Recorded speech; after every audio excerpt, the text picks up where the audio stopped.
The Galactic Defense Coalition had spent approximately 4,000 years perfecting the art of not dying in space.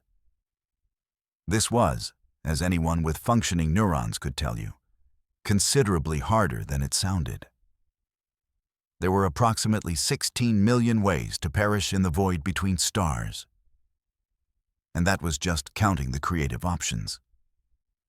Suffocate, freeze, boil, implode, explode, get dissolved by exotic particles. Have your consciousness shredded by dimensional rifters, or simply experience the deeply unpleasant sensation of your cells deciding they'd rather be individual atoms. Thank you very much. So naturally, the military training programs reflected this cheerful reality. Most species approached combat readiness with what could generously be called reasonable caution, and more accurately described as pants-wetting terror wrapped in bureaucratic protocols. The Xinthians had 847 safety regulations for their basic training. The Favorians required 16 different medical certifications before a recruit could even look at a gravity simulator. The Threxians made their trainees sign liability waivers that were, quite literally, longer than most species' constitutions. And then there was the Kithran Crucible. The Crucible wasn't just a training exercise. It was a philosophical statement, specifically the statement, "Let's see what breaks first, your body or your will to live." Located on Kethros Prime, a planet whose natural conditions could best be described as aggressively hostile to carbon-based life, the facility had been constructed by a species that believed suffering built character. The Kethrans themselves had mostly ascended to a higher plane of existence about 2 centuries back, possibly just to escape their own sadistic legacy. But they'd left behind their training complex and one extremely detailed operations manual. The Coalition, in a moment of what historians would later call catastrophically poor judgment, had decided to keep it running. The jewel in the Crucible's crown of horrors was Drill Theta 9, affectionately known among military circles as the Widowmaker, the Coffin, or that thing we don't talk about at parties. The statistics were simple and deeply discouraging. 0 survivors in 47 standard cycles. Not 0 deaths, mind you. 0 completions.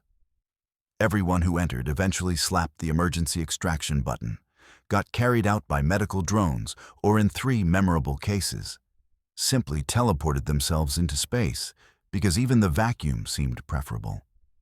Commanding this monument to systematic suffering was Senior Tactical Instructor Vex Thor Keldranis, a Kethran who had somehow avoided the whole ascending to a higher plane situation, possibly because he was having too much fun watching people fail. Vex Thor stood approximately 9 feet tall when he bothered to stand, which wasn't often because his species had evolved past the need for showing off.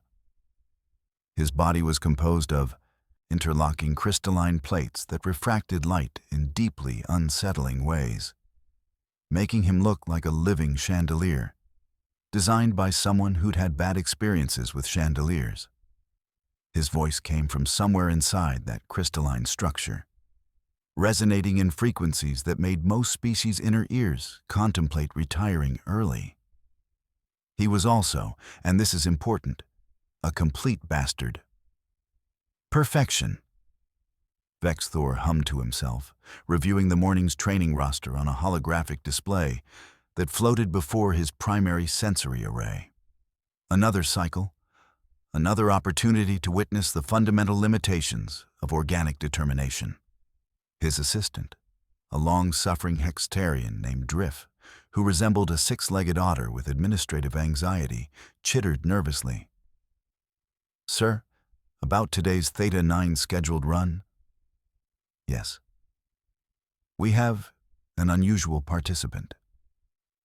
Vex Thor's crystalline plates shifted, creating a sound like wine glasses being murdered. This was his version of a laugh. "Driff, My geometrically challenged friend? They're all unusual. That's why they're here.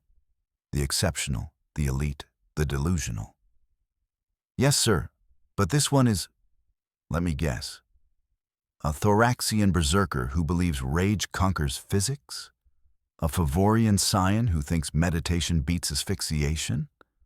Or perhaps another Xinthian noble who Daddy paid to get into the program? Vexthor's plates clinked dismissively. I've seen every variation of overconfidence the galaxy offers. Drift's fur rippled in what his species called the pattern of impending doom. It's a human, sir. The observation deck fell silent. Not the peaceful silence of a meditation garden, but the silence of a bomb that hasn't decided whether to explode yet. A what? A human, sir. From Earth. The application came through standard channels. All the paperwork is legitimate. Medical clearances are... I know what humans are, Drift. Vexthor's voice dropped to a frequency that made the windows vibrate. I'm questioning the logic of whatever administrator approved this suicide request. Humans. The galaxy's favorite source of horror stories and insurance nightmares.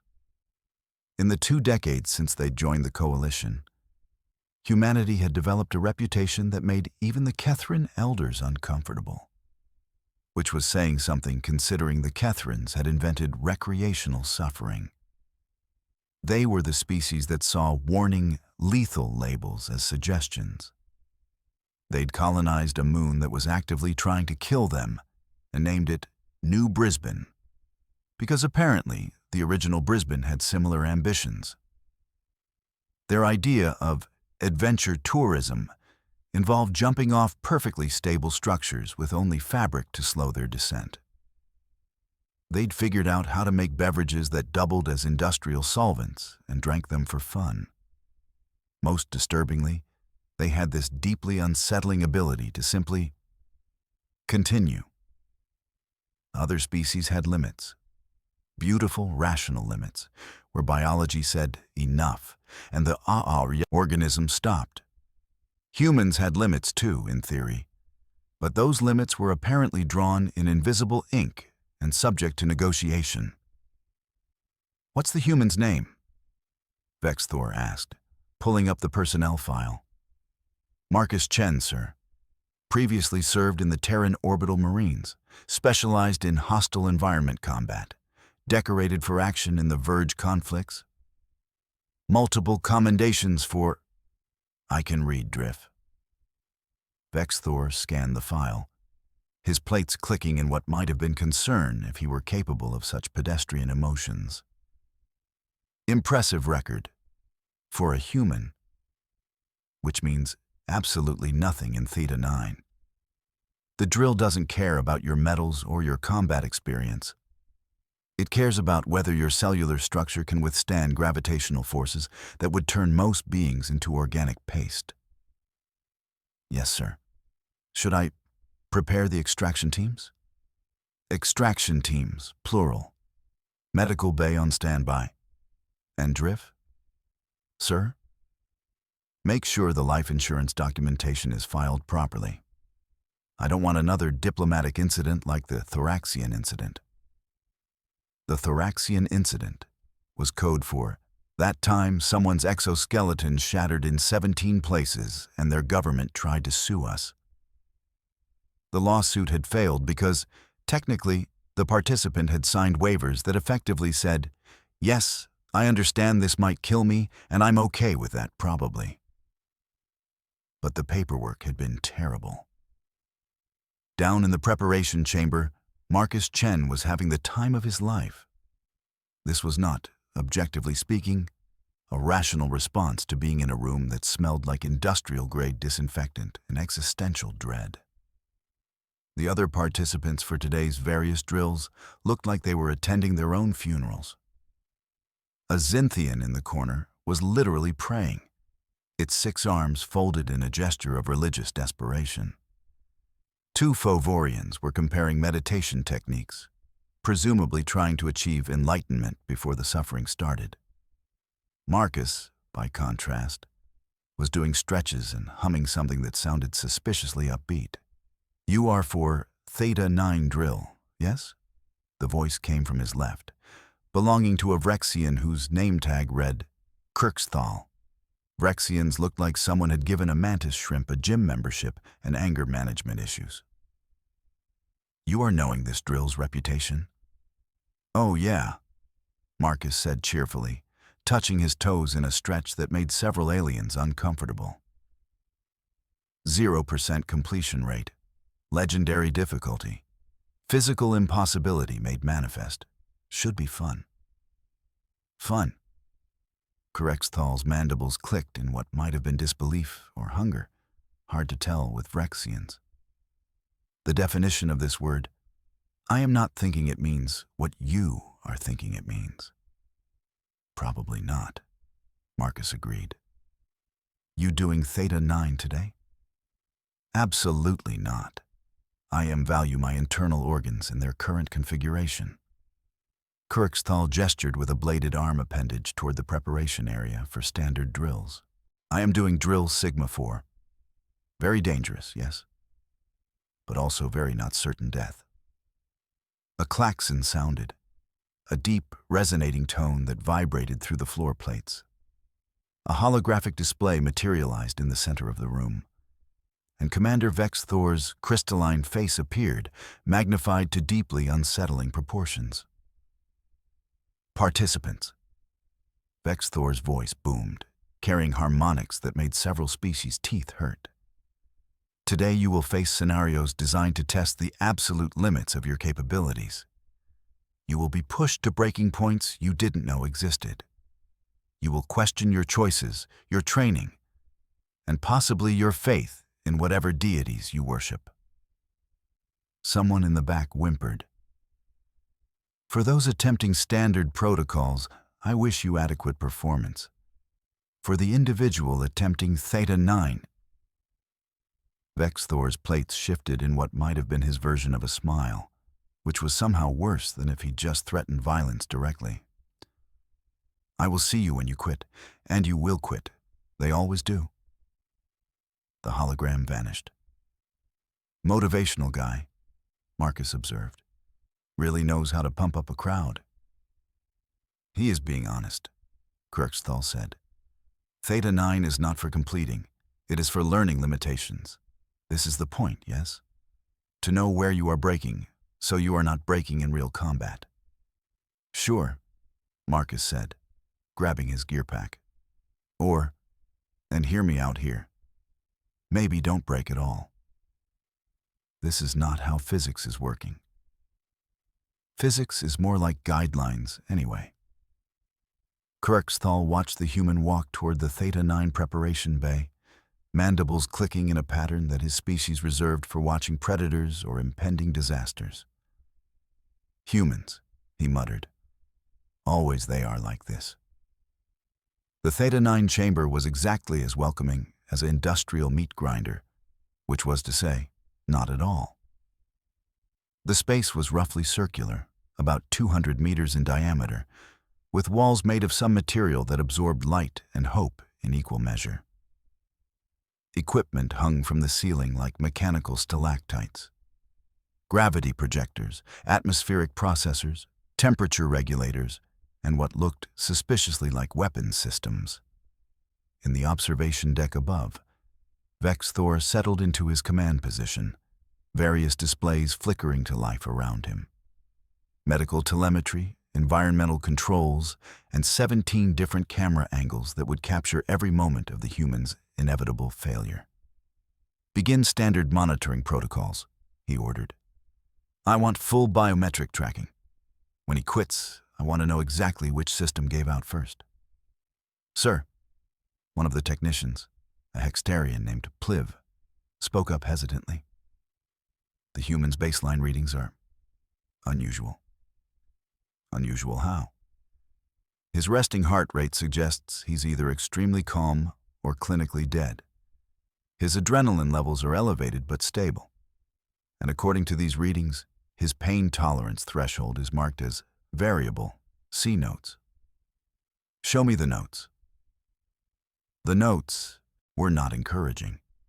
They consisted primarily of phrases like, "Subject continued combat operations after injuries that should have caused immediate incapacitation. Demonstrated ability to function with compromised respiratory system. And most disturbingly, appears to treat severe trauma as moderate inconvenience." "Wonderful," Vex Thor muttered. "A crazy one." In the chamber below, Marcus was examining his equipment with the practiced eye of someone who'd learned that gear checks saved lives. Standard Coalition environmental suit, rated for extreme conditions. Respirator system with triple redundancy. Medical nano suite that would supposedly keep him alive through anything short of complete molecular dissolution. The intercom crackled. "Participant Chen, this is command. You will proceed through a series of escalating challenges. Each segment will test a different aspect of survival capability. You may extract at any time by activating your emergency beacon. There is zero shame in extraction. Zero. I want to be clear about this.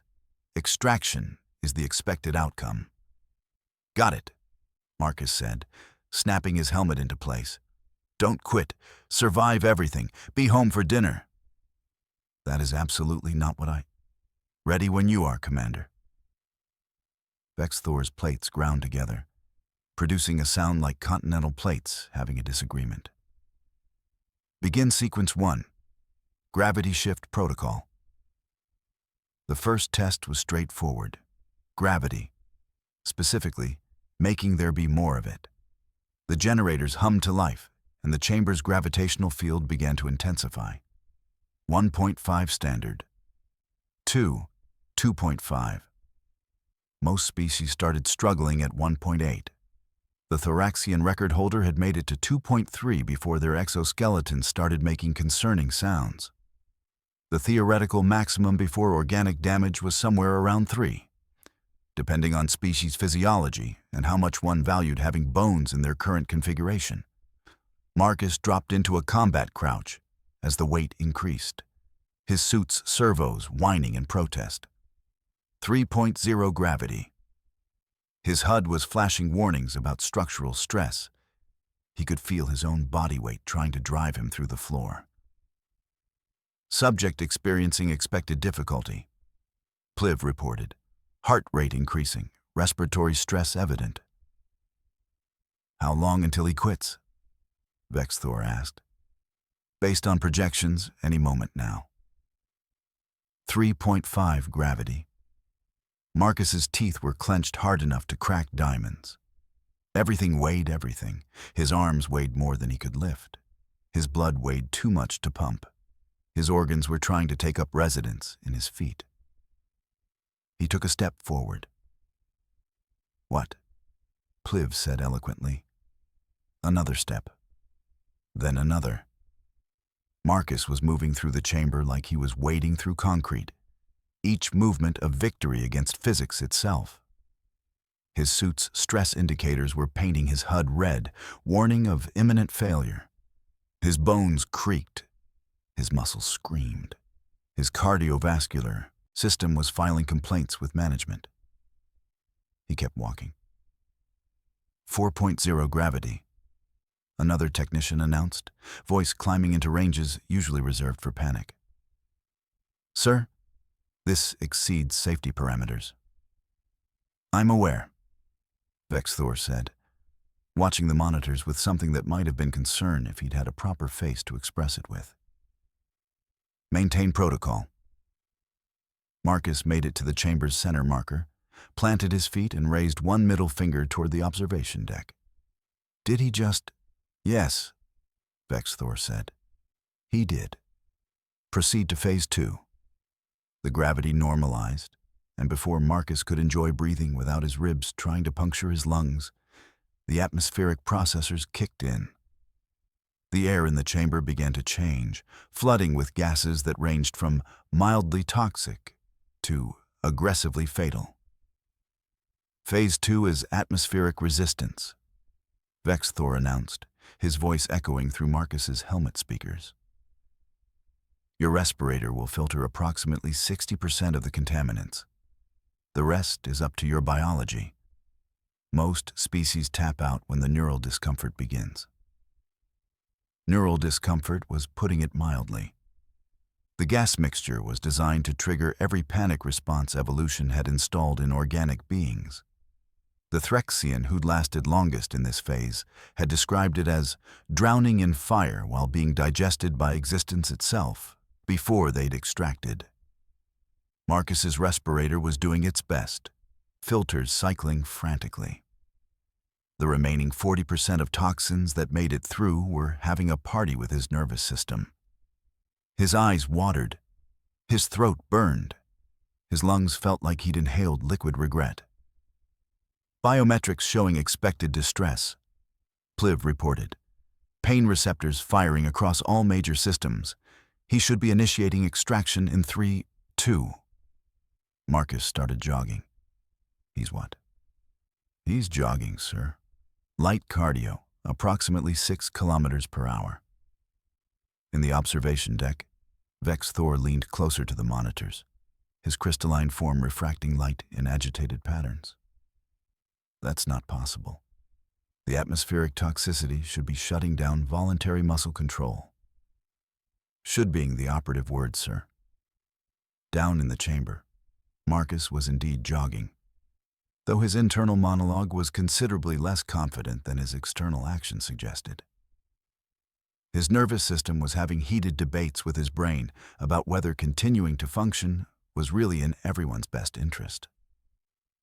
His pain receptors were filing formal complaints. His lungs were seriously considering resignation. But there was a funny thing about humans, a quirk of evolution that the galaxy was still figuring out. They'd evolved on a death world where everything from the bacteria to the weather was trying to kill them. Humans had learned to override their safety systems, to push past the screaming warnings of their biology. Because sometimes stop meant die, and continue meant maybe survive long enough to do something stupid tomorrow. Marcus's biology was screaming at him to stop. He was continuing anyway. Phase 2, 15 minutes, the technician announced. That's longer than any previous participant. I can count, Vex Thor snapped. Initiate Phase 3, temperature variance. The temperature systems engaged with a sound like reality clearing its throat. The chamber's temperature began to plummet, 30 degrees Celsius, 20, 10, 0. The atmospheric processors were still running, which meant Marcus was now breathing toxic gases in sub-zero temperatures. His suit's thermal regulators kicked in, trying valiantly to keep him from becoming a popsicle with opinions. But the system had limits, and the temperature was dropping past them. -10, -20. Core temperature dropping, Pliv reported, entering hypothermic ranges. Marcus could feel his extremities going numb, which was almost a blessing considering they'd previously been competing for most painful body part awards. His breath came in visible puffs inside his helmet. Ice was forming on his visor. And then, because the universe had a sense of humor, the temperature reversed. 10 degrees, 20, 30, 40, 50. Oh, come on, Marcus muttered, his voice crackling through the comm system. Pick a temperature and commit. 70 degrees, 80, 90. His suit's cooling systems were now fighting a losing battle against atmospheric conditions that would make a volcano uncomfortable. Sweat poured down his face, instantly evaporating in the heat. The toxic air was now hot, toxic air, which was somehow worse, like breathing in an industrial oven's exhaust. 100 degrees Celsius. That's boiling point, someone in the observation deck said unnecessarily. Thank you for that stunning contribution to our understanding of thermodynamics, Vex Thor said acidly. How is he not extracted? I don't know, sir. His suit's failing, but he's adapting? Adapting is not a voluntary biological process. Someone should probably tell him that. In the chamber, Marcus was having what could politely be called a moment. His suit was actively falling apart, seals warping from the temperature stress. The cooling system was making sounds that suggested it was planning its suicide. His skin felt like he'd decided to vacation inside a star. He spotted a piece of debris from a previous drill, grabbed it, and used it to prop open a vent in the floor, creating airflow. It didn't help much, but it helped enough. Sometimes enough was all you needed. Phase 3, 20 minutes, the technician reported, voice hollow with disbelief. He's still moving. Vexthor's plates were grinding together in patterns that would require maintenance later. Initiate Phase 4, psychological resistance. Sir, maybe we should... Initiate Phase 4. Phase 4 was where things got weird, and considering the previous 3 phases had been definitely going to kill you. Weird was saying something. The chamber's holographic projectors activated, flooding the space with images designed by Kethran's psychological warfare experts. Fears given form, nightmares made manifest. Every participant's specific terror dragged from their psychological profile and rendered in disturbing detail. For a Zynthian, it might be the dissolution of their family bonds. For a Favorian, the loss of mental discipline. For a Threxian, the collapse of honor. For Marcus, the system had apparently decided to show him spiders. Very large spiders. Spiders the size of small vehicles, with too many eyes and intentions that seemed profoundly hostile. Oh, hell no, Marcus said, swatting at a holographic arachnid that was attempting to inhabit his personal space. Is he laughing? Pliv asked. He was. Because the thing about humans was that fear and laughter weren't that far apart neurologically, and sometimes the wire got crossed.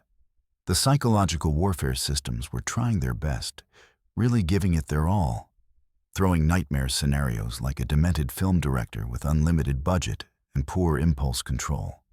Marcus treated them like an annoying video game. Giant spiders? Avoid and move on. Simulated loss scenarios? Yeah, that's rough, but not real, so compartmentalize and continue. Existential dread manifested as creeping darkness. That was just called working night shift back on Earth. This isn't working, Pliv said, staring at the readings. His stress responses are all wrong. He's treating combat trauma simulations like entertainment. Humans, Vexthor said, his voice carrying frequencies of deep frustration, have what they call horror movies. They create simulated trauma scenarios and watch them for recreation. Their fear response is broken. That's deeply concerning, sir. You're telling me, initiate Phase 5. Phase 5 was the finale, the piece de resistance, the if you've somehow made it this far, we're going to throw everything at you simultaneously protocol. All previous phases activated at once. Gravity cranked up, toxic atmosphere, temperature extremes cycling randomly, and psychological warfare on full blast. And then, just to ensure absolute misery, the combat drones activated. These weren't the standard training drones that shot harmless marker rounds. These were pacification units designed for hostile boarding scenarios, firing rounds that ranged from extremely painful to potentially fatal if you're unlucky. They were programmed to be aggressively competent, which was another way of saying they didn't miss. Combat scenario active, Vexthor announced. Survive for 10 minutes, or don't. Extraction is still available. Marcus watched 3 drones emerge from wall panels. their weapon systems coming online with cheerful beeping sounds that suggested they were looking forward to this. He was exhausted, his suit was compromised, he could barely breathe. He was alternating between freezing and boiling, and now he was getting shot at. "Great," he muttered. "Fantastic. Love this for me." The first drone opened fire. Marcus moved, his body protesting every motion but moving anyway, because standing still seemed inadvisable. The round missed, impacting where he'd been with enough force to crater the floor. 2.6 gravity. His legs felt like they were made of lead and bad decisions. He threw himself into a role that was more controlled falling than tactical maneuver, but got him behind cover. -30 degrees. His extremities were numb again. He could barely feel his fingers. A holographic nightmare scenario materialized in front of him. Something with teeth and too many mouths. He ignored it because real bullets beat fake trauma. The drones were coordinating, flanking maneuvers that showed disturbing tactical awareness. Marcus's combat instincts, honed through actual life-threatening situations where the enemies weren't polite enough to be non-lethal, kicked in. He grabbed a piece of damaged equipment and hurled it at the nearest drone. In normal gravity, it wouldn't have done much. In 2.6 gravity, the debris moved like a railgun slug. The drone exploded in a shower of sparks. Did he just? Yes, Vexthor said flatly. He weaponized the gravity enhancement. 80 degrees Celsius. Marcus's suit was cooking him alive. The remaining 2 drones were adjusting their tactics, probably having a quick meeting about the ethics of shooting someone who was clearly insane. Marcus used their moment of recalculation to charge. Not a smart charge, not a tactical advance. Just a flat-out sprint through impossible gravity while breathing poison and alternately freezing and cooking. He grabbed the second drone out of the air, his suit's failing servos screaming, and used it as a club to smash the third. Both drones clattered to the floor, thoroughly destroyed. Combat scenario. Resolved, a technician said weakly. By the participant, he destroyed the drones. I have eyes, Vexthor said. How long has he been in there? 93 minutes, sir. Impossible. Apparently not, sir. In the chamber, Marcus stood in the center of the space, surrounded by destroyed drones, holographic nightmares, and atmospheric conditions that should have killed him 17 different ways. His suit was torn, smoking from multiple stress points. His respirator was cycling on backup filters. His body was a symphony of pain playing in several keys simultaneously. He raised his hand and tapped the timer on his HUD. 93 minutes. He croaked into the comm system. That a record? The observation deck was silent. Not the contemplative silence of meditation, but the stunned silence of people watching their understanding of reality get mugged in an alley. I'll take that as a yes, Marcus said. We done here, or should I go again? Shut it down, Vexthor said quietly. All systems. Immediate cessation. The chamber's various torture devices powered down. Gravity normalized. The atmosphere began cycling back to breathable. The temperature settled into something that wouldn't immediately kill you. Marcus walked toward the exit, each step a small victory. His gait was uneven, his breathing labored, his suit leaking fluids that were probably important. Smoke rose from multiple points on his equipment where things had gotten too hot or too cold or too stressed. The chamber door opened. Medical teams were waiting, scanners ready, expressions ranging from concerned to horrified. Marcus emerged into the corridor, pulled off his helmet, and grinned. His face was covered in sweat, possibly some blood, and smoke was literally rising from his hair, where his suit's cooling system had catastrophically failed. So, he said, his voice rough. When's the next session? The medical team rushed forward with scanners and concern. The readings they got back made absolutely no sense. Elevated stress hormones, yes. Tissue damage, certainly. But also signs of rapid healing activation, adrenaline regulation that shouldn't be possible, and pain tolerance metrics that made the equipment question its calibration. You need immediate medical attention, the lead medic, a Xynthian named Threx, insisted. I need a sandwich, Marcus countered, and maybe a nap, in that order. You just survived Drill Theta 9. Did I? Marcus looked back at the chamber door. Huh, guess I did. That was intense. Good workout. Good workout. Threx's 6 arms gestured in patterns of extreme disbelief. That drill has a 0% completion rate. Had. Marcus corrected. Past tense. We're going to need new statistics. In the observation deck, Vexthor stood motionless, his crystalline plates refracting light in patterns that suggested deep philosophical crisis. His perfect record, 47 cycles of unbroken failure, was broken by a human who was now asking about sandwiches. Sir? Drift ventured carefully. Are you functioning? I don't know, Vexthor admitted. I may need to reevaluate several core assumptions about the universe. Which assumptions, sir? All of them, Drift. All of them. Word spread through the facility like wildfire, which was coincidentally what Marcus's suit looked like. Within an hour, every trainee, instructor, and administrative worker knew that Theta 9 had been beaten by a human who was currently in the cafeteria arguing that they didn't have enough protein in their post-drill meals. The betting pools collapsed in chaos. Korexthal, who'd bet against Marcus surviving the first hour, was out 3 months' salary. A Favorian meditation instructor who'd bet on Marcus making it to hour 2 but no further was similarly devastated.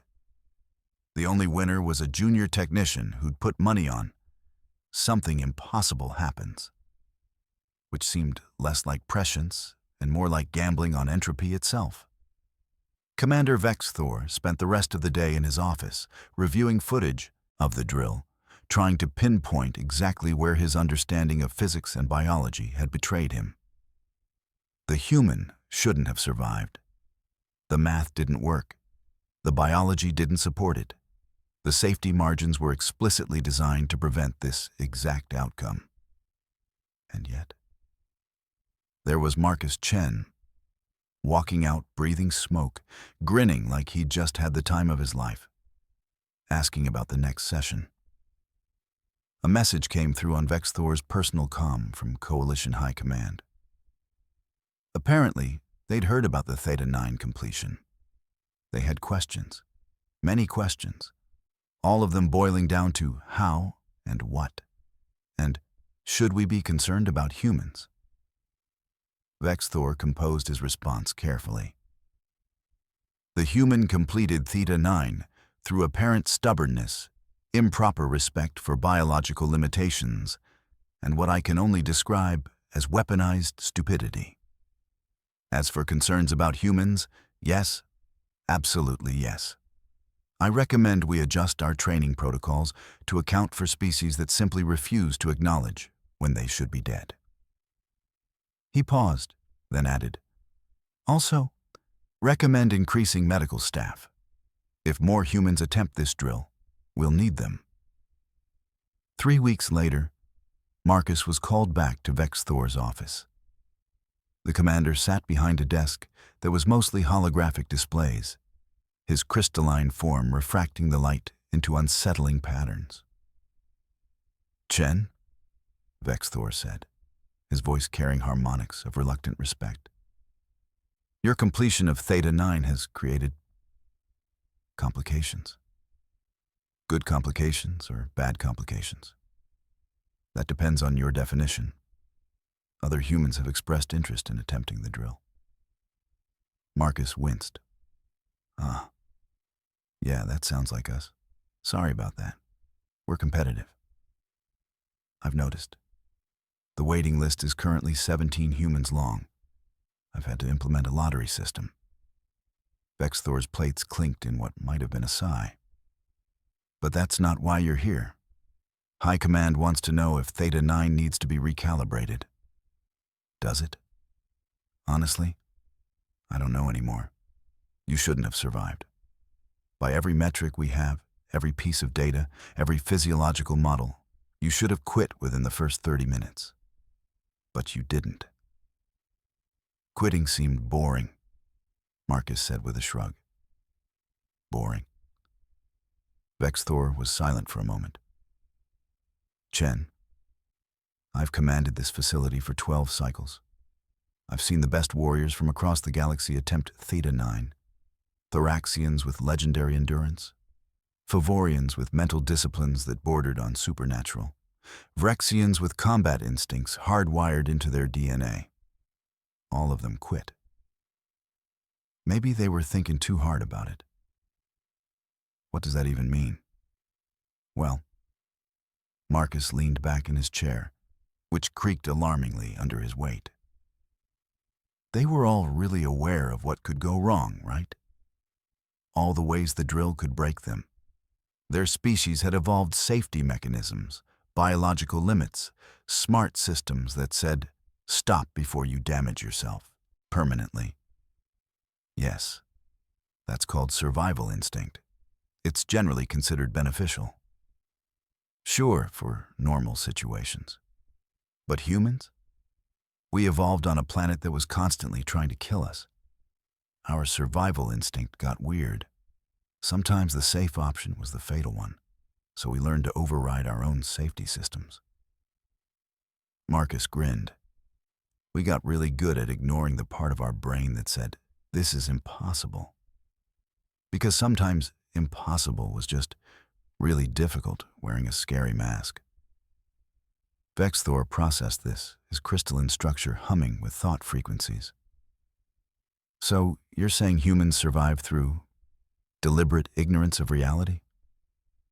I prefer aggressive optimism, but yeah, basically. That's horrifying. It's gotten us this far. Vexthor pulled up Marcus's medical records from after the drill. The readings were still nonsensical. Elevated everything, but stable. Damage, but healing. Pain, but functional. It was like looking at data from 3 different organisms that had agreed to timeshare a body. For what it's worth, Vexthor said finally, you've ruined my perfect record. Sorry about that. Don't be. It needed ruining. I'd started believing the drill was genuinely impossible. You reminded me that impossible is just probability with a attitude problem. The commander's plates shifted into something that might have been a smile. The other humans on the waiting list won't all make it. You know that, right? Oh, absolutely. Some of them will quit. Some probably should quit. But some will make it through because that's what we do. We're stubborn like that. Stubbornness is not a survival strategy. Counterpoint, I'm sitting here having this conversation instead of being a smear on the drill chamber floor. I'd say stubbornness is working out pretty well. Vexthor couldn't argue with that logic, mainly because the logic was sitting in his office, breathing normally despite having survived the unsurvivable. You're dismissed, Chen. Try not to do anything else that breaks our understanding of biological limits. No promises, sir. Marcus left the office, passing several other trainees in the corridor who stared at him like he was a myth given physical form. Which, in a way, he was. He'd become the human who survived Theta 9, the benchmark, the impossible standard. In the facility's cafeteria, Kralix approached his table with the careful posture of someone approaching a natural disaster. Chen, the Vrexian said, I am having question. Shoot. During the drill, when gravity was crushing and air was poison and temperature was death, What were you thinking? Marcus considered the question while chewing a protein bar that tasted like compressed regret. Honestly? Mostly I was thinking, this sucks. I'd really like this to stop, but I'm not going to be